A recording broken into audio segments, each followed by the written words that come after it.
Topping your news tonight, evidence presented by the defense in the Burnt Rice murder trial could help their case. A reservist police officer testified today that the victim said her boyfriend, Clifford St. Nicholas, was not the one who shot her. I'd like to be elected as It was an unusual request coming from the defense. Attorney Doug Moylan asking the judge to allow the victim's testimony in a murder trial.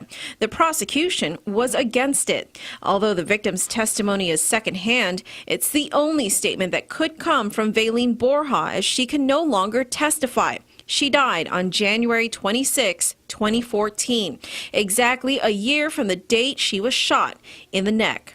Moylan wanted Borja's testimony admitted into evidence because he argued that even she said her boyfriend, Clifford St. Nicholas, didn't do it. But prosecutor Brian Gallagher argued that Borja's testimony could not be trusted.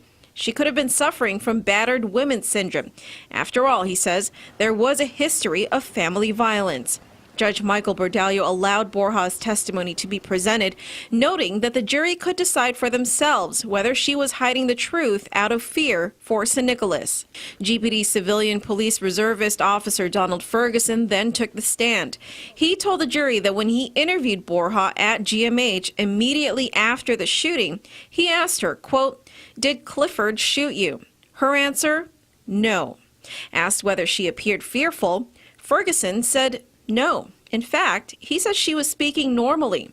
Under cross-examination, Gallagher grilled Officer Ferguson on his involvement in the investigation. Ferguson said he was not involved in the follow-up investigation at all. He never had any contact with St. Nicholas and never even visited the crime scene or saw the weapon that was allegedly used in the shooting. St. Nicholas is facing murder charges, accused of shooting his girlfriend over burnt rice. However, Moylan says it could have easily been a stray bullet that killed Borja, as St. Nicholas was often doing target practice in the area.